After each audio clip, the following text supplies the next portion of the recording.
Jesus, queridos, eu quero dar continuidade a essa série tão poderosa a qual o Senhor tem usado cada palavra para construir algo poderoso dentro de nós. E hoje eu quero falar de algo muito simples e poderoso, mas que nos distingue de qualquer criação que Deus fez, sobre o poder do sonho, o poder da fé para sonhar. Quantos aqui, ou o poder da fé para ter um propósito, desígnio, depende do jeito que você quiser chamar. Quantos aqui tem algo que arde no seu coração que você quer ver acontecer? Deseja, anseia e fica imaginando isso. E o que move o nosso coração em fé é o poder do propósito e do sonho. Uma pessoa que deixa de sonhar e deixa de ter propósito, apenas existe, perde o essencial. E hoje eu quero, através de alguns homens da Bíblia, edificar o meu e o teu coração, que esses homens tiveram uma vida de fé, de vitória e de conquista através da palavra de Deus. Então, se você está com a sua Bíblia aí, abra ela em Hebreus, capítulo 11. Nós vamos ler bastante a Bíblia hoje.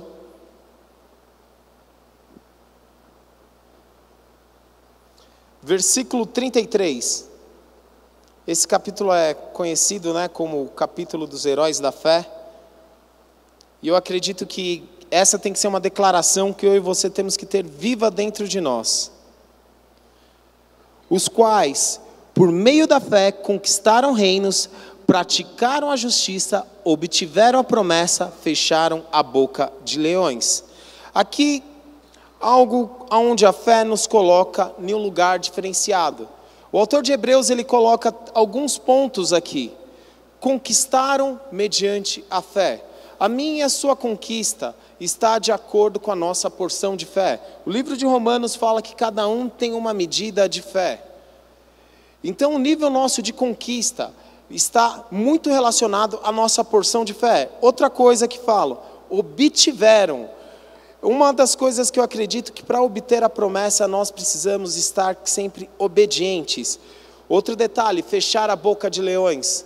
É tão interessante porque Jesus é comparado com o leão da tribo de Judá, mas o diabo é como um leão. E o poder de Deus para operar em nós, ele tem esse poder de fechar bocas de leões. Aqui eu exemplificando o que aconteceu com Daniel quando ele estava ali na cova. Existem muitos leões rugindo na minha e na sua mente, a cada momento, a cada segundo, para que eu e você deixemos de conquistar em fé aquilo que Deus tem. Mas eu quero contar uma boa nova para você. A partir do momento que nós caminhamos em fé, não é pela força do nosso braço, mas é pelo poder sobrenatural do Senhor que vai à nossa frente.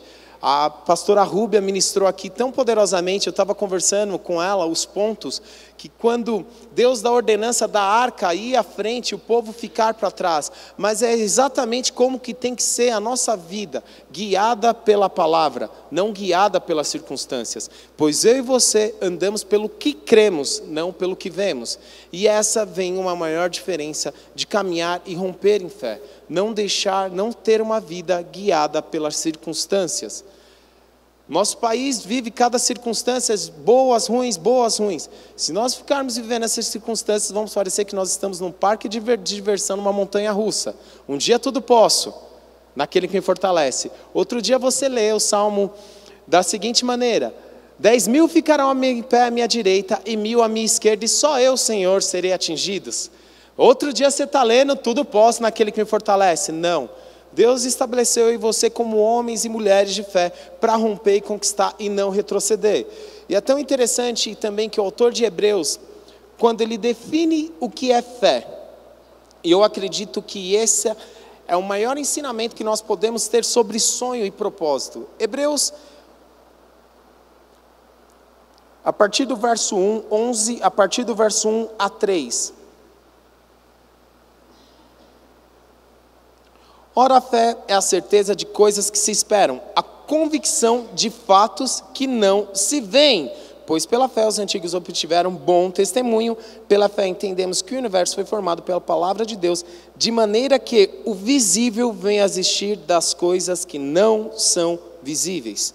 Esse é um ponto central de caminhar por fé.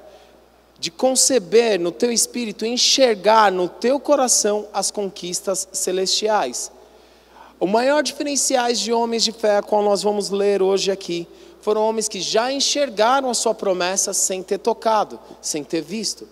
Aqui que o visível se tornou plausível, se tornou real, a partir do invisível. A mesma coisa, você só conquista aquilo que você vê. Isso é algo muito importante. Você só conquista aquilo que você vê.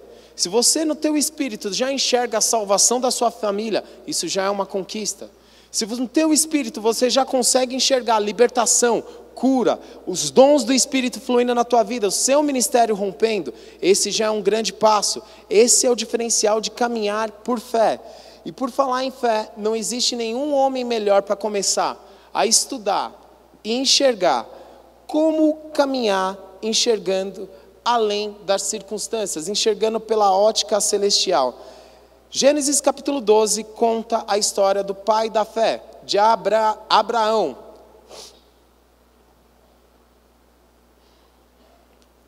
Gênesis 12 a partir do 1.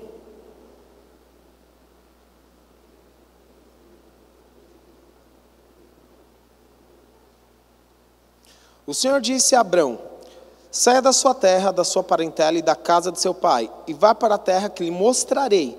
Farei de você uma grande nação e o abençoarei, o engrandecerei o seu nome. Seja uma bênção. Abençoarei aqueles que o abençoam e amaldiçoarei aqueles que o amaldiçoar. Em você serão benditas todas as famílias da terra. Aqui está Abraão, um homem que recebeu um chamado de Deus. Aqui está um homem a qual, através da postura dele de fé, de crer no Senhor, nós nos tornamos benditos, através da fé de Abraão. Mas é interessante que para alcançar propósitos, sonhos de Deus, existem alguns pontos a qual Abraão, essa passagem de Gênesis nos mostra, que eu e você temos que nos fazer. Primeiro ponto, sair da nossa zona de conforto. Andar em fé é andar no desconhecido. A fé é a certeza de coisas que nós não vemos, mas muitas vezes Deus vai te chamar por caminhos que você nunca trilhou. Quantos já tiveram um passo de fé, que falando, meu Deus do céu, que lugar é esse? O que eu vou fazer aqui? Senhor, me ajuda. Várias vezes quando Deus dá um desafio, coloca alguma coisa para fazer, na hora que eu encaro o negócio eu falo, meu Deus, eu fiquei louco. Na hora que termina, eu vejo que tudo foi concluído, eu falo, uau, que alívio, obrigado Senhor. Um dos exemplos, vou contar, a última viagem nossa para a África, eu estou viajando, pegando um ônibus ali, 10 horas de busão e tudo mais, na hora que eu falo, aonde eu estou com a cabeça para fazer essas coisas? Na hora que eu chego lá, começo a servir aqueles irmãos, começo a honrar aquilo que Deus colocou no meu coração para servir as pessoas naquele país, eu falo, uau Senhor, obrigado por honrar a fé. Então a fé nos tira da zona de conforto, nos leva para alguns lugares que muitas vezes nós vamos ter certas dúvidas, mas no nosso coração nós temos que crer absolutamente, porque esse é um passo poderoso que eu sempre olho e noto em Abraão. Uma obediência, e não só a obediência, a persistência em obedecer. Não é somente obedecer, mas persistir em obedecer, ter um ânimo contínuo. É tão interessante que logo após, você vê Deus chama Abraão para sair, ele vai para uma outra terra, ele vai com seu primo Ló, mas Deus também de novo chama Abraão para testificar aquilo que ele tinha para a vida de Abraão, de uma maneira mais clara para Abraão. Gênesis 13, a partir do verso 1, a partir do verso 4, aliás, 14, perdão.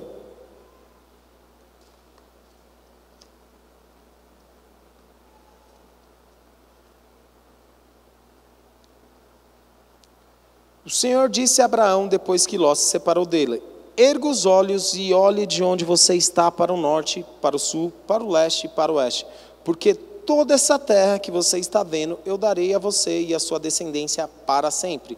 Farei a sua descendência como o pó da terra, da maneira que se alguém puder contar o pó da terra, então será possível também contar os seus descendentes.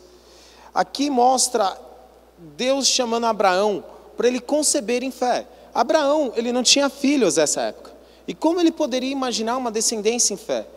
Hoje, nós somos descendência em fé de Abraão, nós estamos honrando uma postura daquilo que ele teve.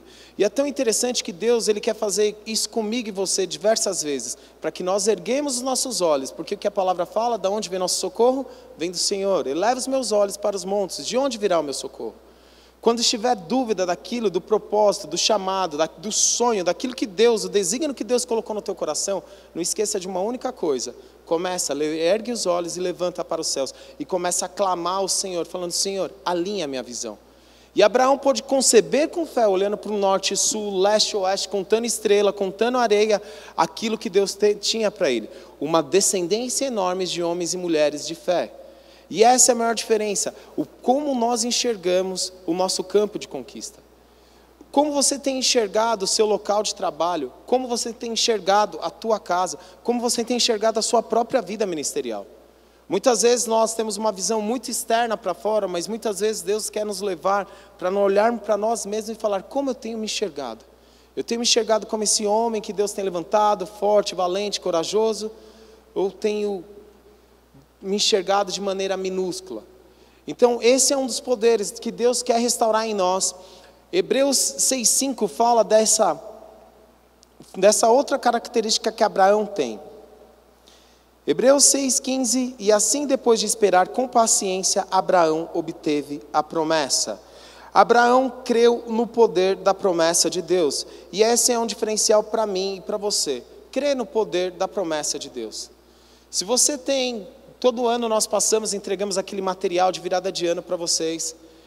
Eu costumo anotar no meu celular algumas coisas e anotar alguns memoriais de fé para mim, para sempre eu enxergar a promessa de Deus acontecendo e sendo cumprida na minha vida. Eu quero desafiar você a sair desse lugar hoje, pegar esse papel que você tem anotado, colocar em um lugar visível e já enxergar o poder da promessa sendo realizada, o poder das coisas acontecendo sobre a tua vida. Outro poder que a fé tem, que é o poder da restauração. Tem um homem na Bíblia, um líder, que eu me inspiro demais nele, para mim um dos maiores líderes da Bíblia. Ele estava num lugar extremamente confortável, quando ele recebe uma notícia.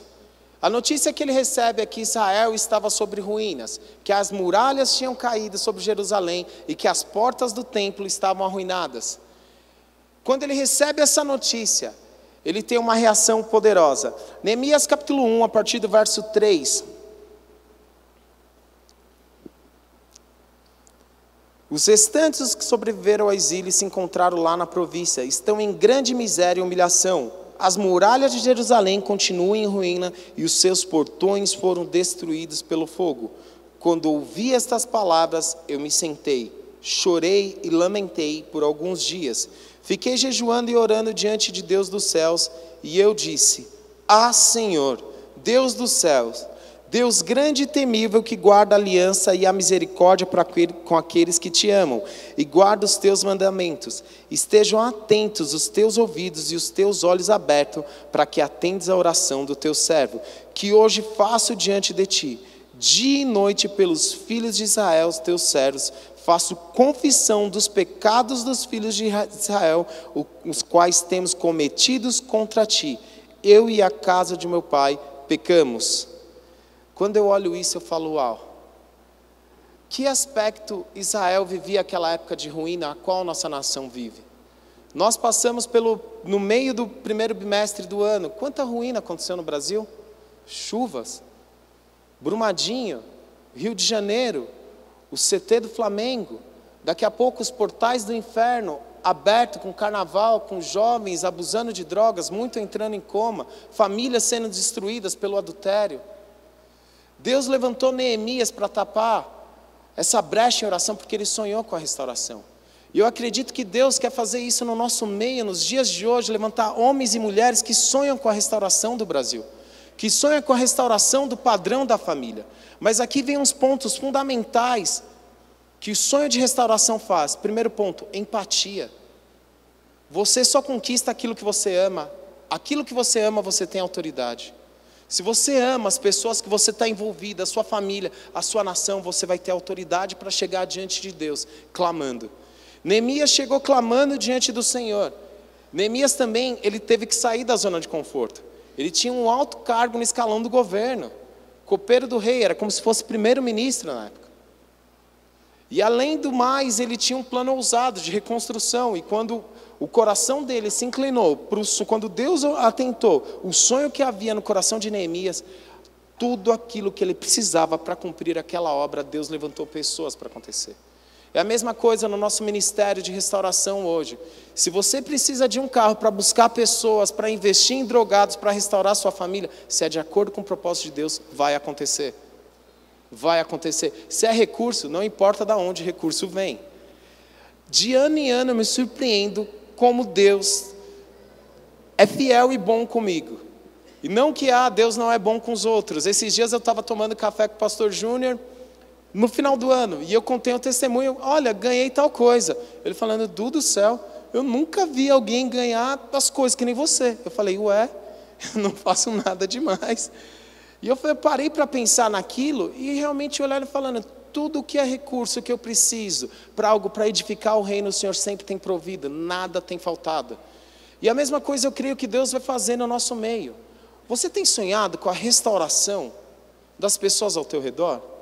A ponto de chegar diante de Deus chorando, e não só a empatia que Neemias fez, ele tapou um lugar falando, eu e meu povo tem pecado contra ti. É interessante que nós pensamos na restauração do Brasil, vai vir através de um governo, deixa eu te falar, não virá através do governo, mas virá através do poder da igreja, que entende o seu papel profético nesse tempo, de tapar e fechar a brecha, clamando uma coisa, sara a nossa terra.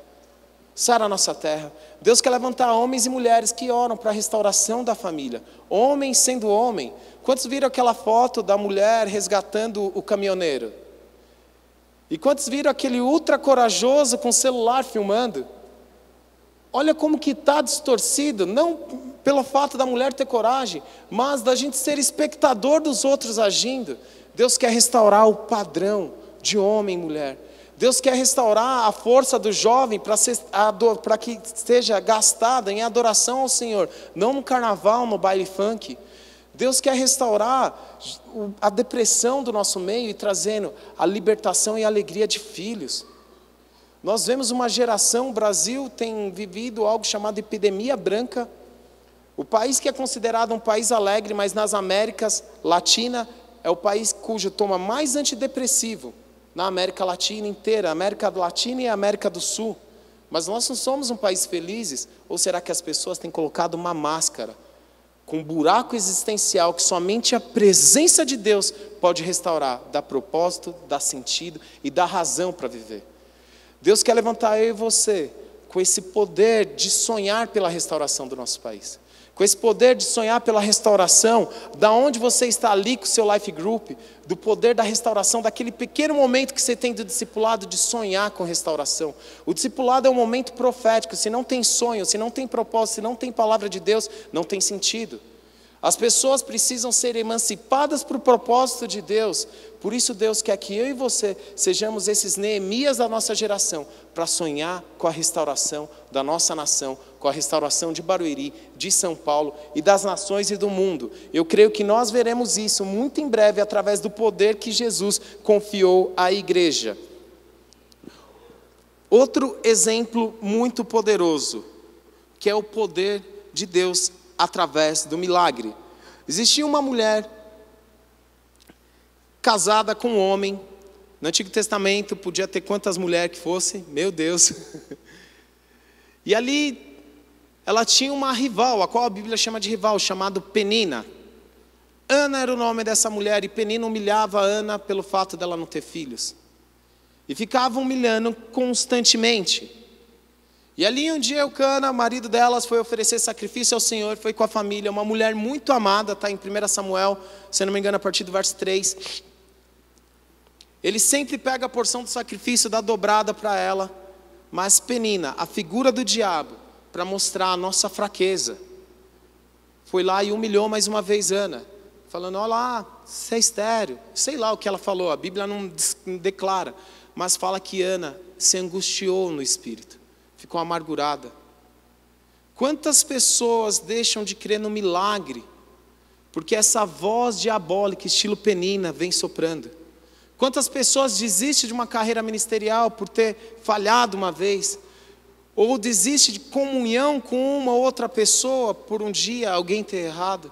E essa voz do diabo falando, essa voz do diabo soprando, e essa voz do diabo soprando. E aí chega esse determinado momento que Ana, ela decide romper. Existe um ponto meu e seu, da nossa vida, que não é se nós lamentamos ou não, mas a diferença é onde nós vamos lamentar. É isso que vai nos dar a vitória e nos tornar diferente. Ana angustiada, sofrendo com aquela pressão de não ter filhos, não se sentindo realizadas. Eucana, marido dela, falou: eu não sou melhor do que 100 filhos para você, mulher? Mas aquela mulher se sentia não realizada por não poder dar um filho para aquele homem, se sentia humilhada por isso. E ela decide ir no templo orar. Uma das orações mais poderosas da Bíblia, uma oração a qual nem palavra saía. 1 Samuel 9:10 fala dessa oração.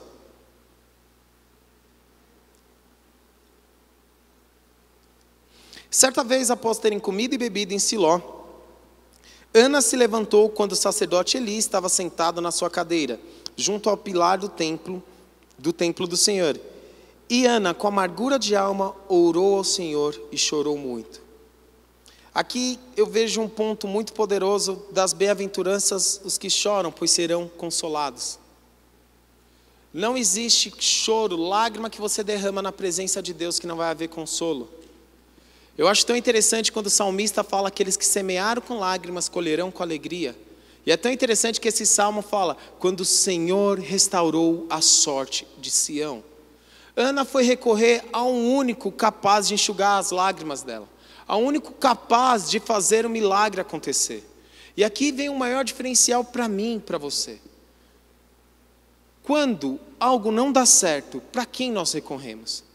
Será que nós vamos com o nosso peso no nosso coração? A Bíblia fala amargura, que ela chorou muito diante do Senhor. E ali depois ela recebe a palavra profética do sacerdote, ela engravida e dá à luz a um dos maiores profetas do Antigo Testamento, Samuel. Mas porque foi uma mulher que recorreu à fonte certa. Deus quer fazer a mesma coisa comigo e com você, com esse poder de acessar o milagre, de ver os sonhos acontecerem na minha e na sua vida. Mas nós temos que corrigir aonde nós vamos clamar, aonde nós vamos chorar.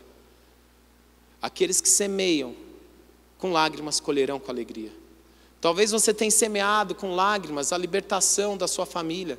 Às vezes nós pegamos esses pedidos de oração, às vezes não, nós oramos por os pedidos. E nós oramos ali, familiares pedindo libertação da droga do meu filho, libertação do álcool do meu marido, uma porta de emprego, pois eu já estou há 18 meses desempregado. Você vê o peso no coração das pessoas, mas deixa eu te falar, a alegria do Senhor virá, a libertação e o poder do Senhor virá. Continua recorrendo, clamando ao Senhor, porque o Senhor não tarda na promessa dele. O Senhor continua sendo fiel. Outro poder poderoso, que é o poder da oração para mudar o nosso destino. Talvez uma das menores biografias da Bíblia, eu acredito que seja a segunda menor biografia da Bíblia, um homem chamado Jabes. Quantos já ouviram falar de Jabes? Quem não ouviu está ouvindo hoje. 1 Crônicas 4, a partir do verso 9, fala desse homem.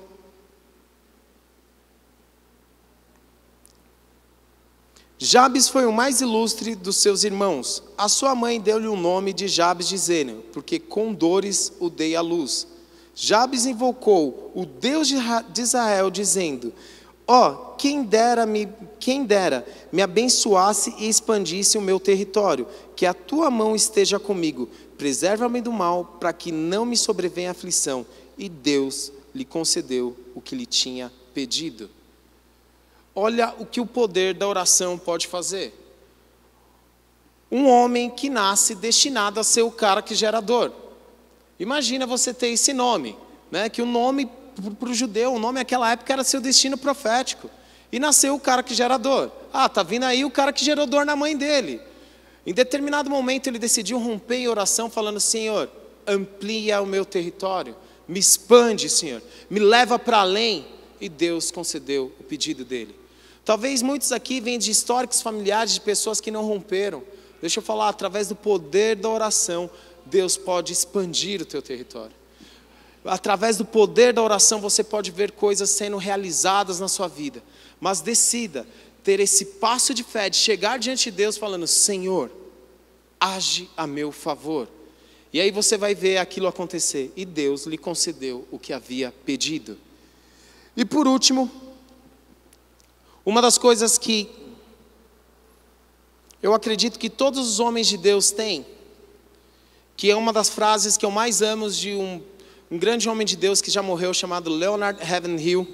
Ele fala o seguinte: se formos fracos em oração, seremos fracos em todas as partes. Qual é o sucesso de todos esses homens a qual mostrei?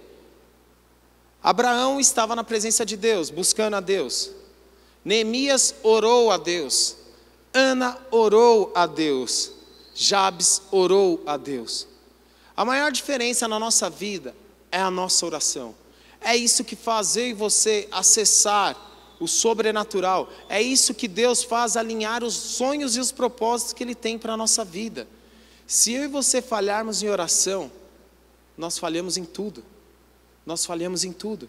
Por isso que oração é uma das maiores batalhas diárias que nós enfrentamos. Sim ou não? Você entra para orar com aquela disposição, ou aparece 1 milhão de empecilhos. Né? Já parou para ver? Assistir um jogo de futebol, nada acontece. Vou orar, vou pegar a Bíblia e vou orar. Toca telefone, aparece e-mail, é cachorro latindo, é sono que aparece. É um sono sobrenatural, né? Nunca vi um draminha espiritual que dá. Mas na hora de assistir um filme de 3 horas, o olho está regalado desse tamanho. Nós temos que ser violentos em oração para conquistar aquilo que Deus tem. Para enxergar as promessas que Deus tem para as nossas vidas. Porque você só vai conquistar aquilo que você enxergar. Você só vai conquistar a salvação na sua família quando você começar a enxergar diferente. Eu acho tão interessante que a Bíblia fala diversos pontos. Paulo, ele escreve isso, que não andamos por fé, que não andamos por vista, mas andamos por fé. Que Deus já vê as coisas que não são como já se fosse. Deixa eu falar, muitas vezes conversando com as pessoas, um dia eu estava conversando com um grande homem de Deus, e ele falou: não, tal pessoa está desviada, tal pessoa já era. E essa pessoa exerce autoridade sobre essa pessoa. Eu cheguei falando: se ele exerce autoridade e não consegue enxergar essa pessoa transformada, é difícil haver transformação. Mas se você chegar na tua casa hoje que você não tem familiar salvo, você já começar a enxergar ele como crente. Se você não tem no seu trabalho as pessoas salvas, você já começar a enxergar, não só enxergar, tratar como crente. Tratar como não só crente, mas como pessoa apaixonada por Jesus. É o poder da visão. Eu acho tão interessante que tem uma história no Antigo Testamento, eu não separei aqui, estou lembrando dela, Jacó, quando ele pede para se despedir do seu sogro Labão. Seu sogro Labão, assim, gostava de enrolar bastante Jacó. E ali Jacó lhe fala: olha, mas eu quero ir com um pouco de rebanho para mim. E ali Jacó, Deus dá uma estratégia para Jacó, falando: coloca um galho onde eles vão beber água. As ovelhas brancas que nascerem, né, eles tinham feito um acordo, as ovelhas brancas é tua, Jacó. E aí quando dava cria, por causa daquele galinho, elas tomavam, nascia branca. Aí o sogro dele ficava doido, falava: não, agora só as malhadas. O que Jacó fez? Pegou e descascou um galho e colocou na frente da ovelha. E só dava crias de malhadas. Eu acho tão interessante isso, porque nós temos que visualizar. Começa a colocar na tua casa as coisas que você quer visualizar de conquista em fé. Se é a salvação da família, comece a sonhar com isso. Se é alguma conquista pessoal, comece a colocar essa conquista pessoal aonde você consiga ver, enxergar e sentir: está próximo, está chegando, eu estou vendo coisas maiores, eu estou vendo a promessa do Senhor diante das minhas vistas. E para finalizar, eu quero passar um vídeo de um homem, um grande homem de Deus, que conseguiu enxergar, no meio do caos, a época que ele vivia, ele conseguiu enxergar o que Deus tinha para aquela nação. Esse é o último discurso que ele deu em vida, mas eu acho tão poderoso ver o poder da fé, de enxergar o sonho que Deus tem. Se pode soltar já aí o vídeo.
Pode ficar de pé no seu lugar. Luther King, ele enxergou um dia aquilo a qual os Estados Unidos vive hoje.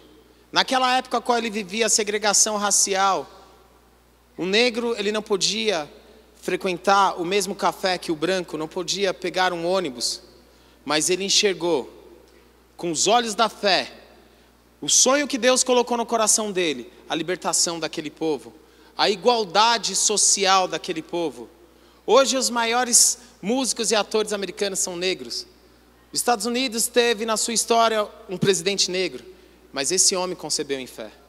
Eu não sei como que você chegou com a sua visão de fé sobre o propósito, sobre o desígnio, sobre os sonhos de Deus para a sua vida. Mas deixa eu te falar uma coisa, Deus quer trazer à existência as coisas que não existem. Romanos 4 fala isso. Deus quer alinhar a sua visão para que você comece a enxergar com fé e conceber com fé os propósitos de Deus. Deus quer que nós como igreja enxergamos a restauração de Barueri, de Osasco, de Carapicuíba, a restauração dos life groups, a restauração da nossa juventude, a restauração da família brasileira. Mas nós precisamos enxergar aquilo que Deus está fazendo no céu e fazer a declaração que Jesus fez: eu só faço o que vejo o meu Pai fazer. Pois no céu já há resposta para todos os desígnios e promessas do Senhor. Então no seu lugar, levante suas mãos ao Senhor, comece a orar agora. Começa para Deus, pedir para Deus trazer a existência, propósitos, sonhos, restauração de visão, restauração de sonhos. Se você chegou nesse lugar, não sonha mais.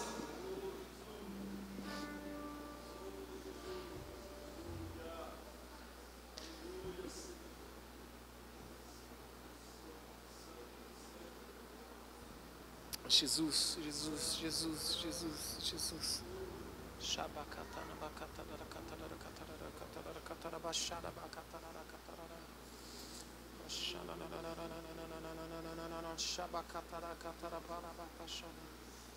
Aleluia, Jesus. Aleluia, Jesus. Aleluia, Jesus. Aleluia, Jesus. Aleluia, Jesus. Aleluia, Jesus.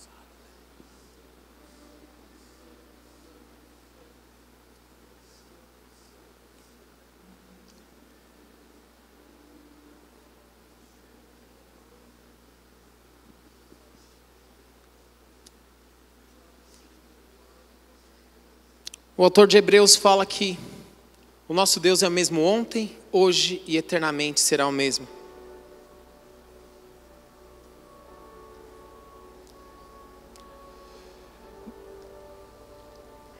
Deus, libera teu poder, tua visão agora sobre o teu povo, Senhor. Agora que o momento de cura e